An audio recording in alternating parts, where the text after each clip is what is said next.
Hello everyone, कैसे हैं आप सभी। आई होप आप सभी अच्छे होंगे।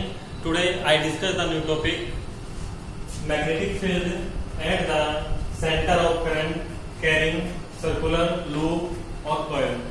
आज का हमारा आर्टिकल रहेगा किसी भी धारावाही वृत्ताकार कुंडली के अल्पांश टुकड़ों में या पार्ट्स में हमें चुंबकीय क्षेत्र निकालना है उसके केंद्र से। क्लियर। तो आज का टॉपिक रहेगा magnetic field at the centre of current carrying circular loop और कॉइल। तो ये आर्टिकल हमारा एज ए लॉ क्वेश्चन हम इसको प्रिपेयर करेंगे। और इससे पहले हमने लास्ट वीडियो में डिस्कस किया था, आर्टिकल किया था बायो-सैवर्ट लॉ। तो उसकी हेल्प से हम ये आर्टिकल अपना करेंगे। तो इसके लिए आइए देखते हैं, हमें कोई फिगर वन हमने शो किया है। इस फिगर नंबर वन में हमारे पास कोई एल लेंथ का कोई सर्कुलर हमें वायर बनाना है। और उसके लिए हमने कोई वायर लिया और उस वायर को हमने फोल्ड किया और उस वायर को हमने फोल्ड करके एक सर्कुलर शेप में लूप और कॉइल को प्रिपेयर किया। मीन्स हमने कोई तार लिया जिसकी त्रिज्या हमने आर ली है और इसको हमने एक ऐसी आकृति में बनाया है जिससे ये सर्कुलर फॉर्म में बन जाए। क्लियर। तो इसके साथ साथ हमने इसमें करंट को शो किया है, करंट का फ्लो किया है हमने इसमें एंटी क्लॉकवाइज। क्लियर। तो ये इस प्रकार से हमने इसको लिया है और आर हमारे पास ये रेडियस है, त्रिज्या है सेंटर से, और डेल्टा एल हमने ये कोई भी स्मॉल एलिमेंट लिया है लेंथ के लिए इस सर्कुलर वायर में, सॉरी सर्कुलर कॉइल में। क्लियर। और हमें डेल्टा भी फाइंड करना है इस सेंटर पे, इस सर्कुलर लूप के या कॉइल के। क्लियर। तो उसके लिए फर्स्ट कंडीशन हमने ली है कि let's consider radius small R of circular coil. माना जो त्रिज्या है इस वृत्ताकार कुंडली की वो कितनी है, स्मॉल आर है, and current flowing small I, और हमने इसमें आई धारा को प्रभावित किया है। Now then find the magnetic field delta B at point O. तो हमें इस बिंदु पी पे क्या फाइंड करना है, चुंबकीय क्षेत्र निकालना है। क्लियर।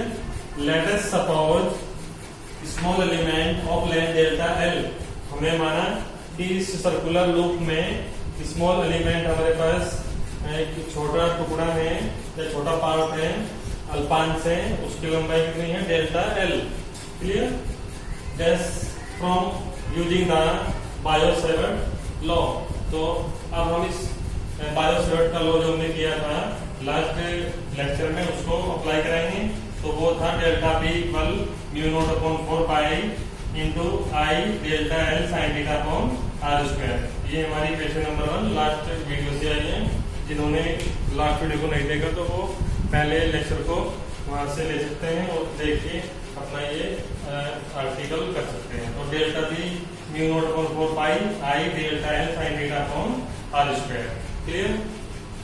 तो उसके बाद हमने कंडीशन दी, मॉडिफाई किया, delta B equal mu not upon 4 pi into I delta L upon R square.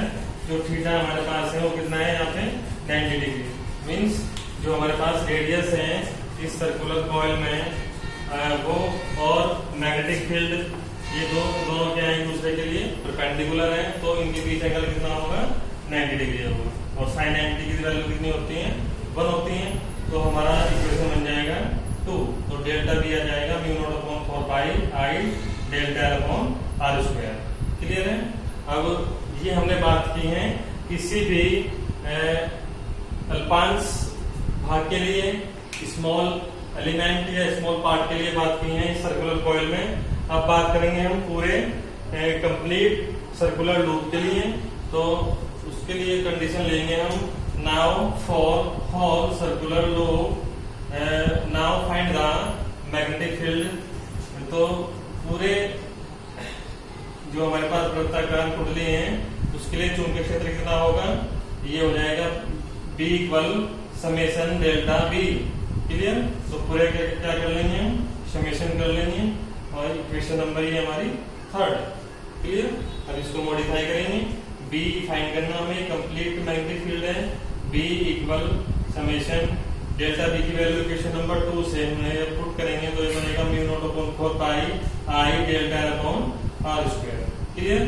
और इस वैल्यू को हम मॉडिफाई करेंगे और इसमें से हम जो हमारे पास टर्म है उनको वेरिएबल म्यू नॉट अपॉन 4 पाई ये बाहर लेंगे, आई अपॉन आर स्क्वायर भी बाहर लेंगे, तो फंक्शन बनेगा B equal mu not upon 4 pi I upon R square summation delta L. Clear? तो इस का समेशन हम लेंगे तो हमें पता है कि जो हमारे पास सेंटर है, सेंटर से जो सर्कमफ्रेंस है और रेडियस है उसके लिए जो हमारे पास लेंथ है वो कितनी होगी, 2 पाई आर। मतलब किसी भी सर्कुलर के लिए हम सर्कमफ्रेंस लेते हैं वो कितनी होती है, 2 पाई आर। क्लियर? तो आर हमारे पास ये रेडियस है और 2 पाई मतलब ये पूरा एक सर्कुलर लूप प्रिपेयर हो रहा है, तो डेल्टा कितना होगा, 2 पाई आर के इक्वल होगा। इसकी वैल्यू को हम पुट करेंगे इक्वेशन नंबर 4 में और इसको सोल्व आउट करेंगे। क्लियर? तो इस प्रकार से क्लियर है ना आप सभी को ये पॉइंट।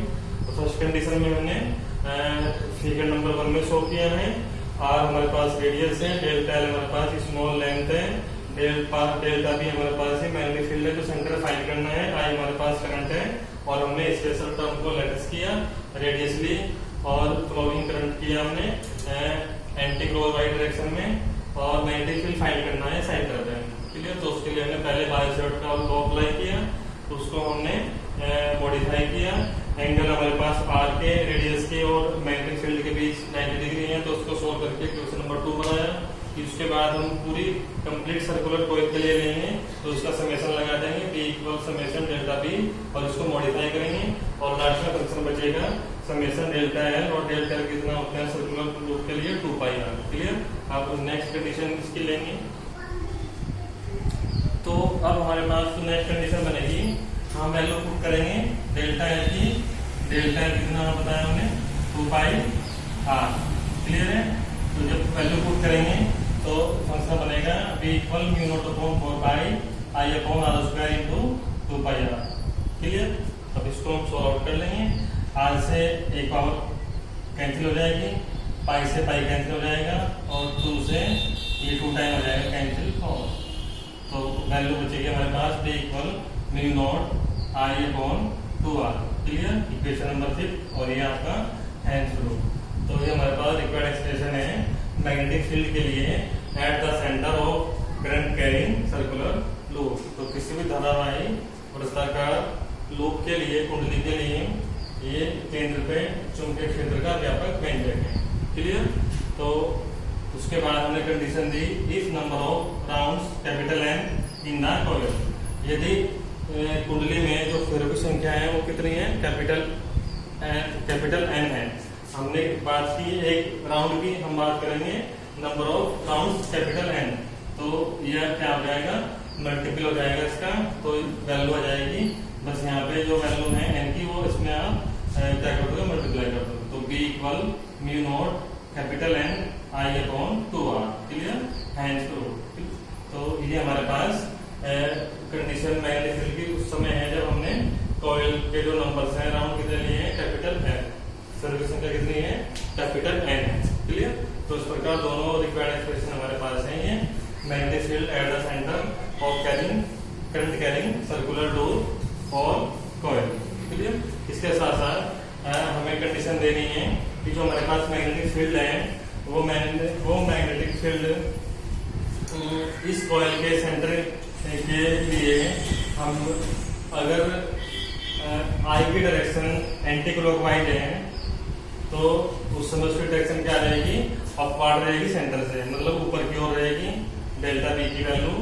अगर डायरेक्शन करंट की डायरेक्शन क्लॉकवाइज है तो ये क्या रहेगा, डेल्टा बी इनसाइड रहेगा, मतलब नीचे की ओर रहेगा सेंटर से। क्लियर? तो जब भी हम बात करेंगे इसके केसेस की तो उसमें ये कंडीशन देनी है कि मैग्नेटिक फील्ड की जो डायरेक्शन है वो अपवार्ड कब रहेगी, जब करंट का डायरेक्शन कैसा है फ्लो का, एंटी क्लॉकवाइज में, क्लियर। और ये सेंटर से ऊपर की ओर शो करेगा। अगर ये क्लॉकवाइज डायरेक्शन में फ्लो करा रहे हैं, इसको ऐसे करा रहे हैं, तो फिर क्या रहेगा, ये इनसाइड रहेगा सेंटर से मैग्नेटिक फील्ड, क्लियर। तो मैग्नेटिक फील्ड की डायरेक्शन हम लेते हैं on the basis of direction of electric current flow, clear. तो जिस दिशा में हमारे पास ये होगा उसके अकॉर्डिंग हम इसके डायरेक्शन को लिख सकते हैं। तो ये हमारा आर्टिकल इस प्रकार से कंप्लीट होगा। और ये न्यूमेरिकल्स में भी कई बार डेरिवेशन को प्रिपेयर करना है ताकि न्यूमेरिकल प्रॉब्लम में भी आपका ये यूज हो सके, क्लियर। तो इस प्रकार ये टॉपिक आपको प्रिपेयर करना है और अपने कमेंट्स को आप हमसे डिस्कस कर सकते हैं। Thanks for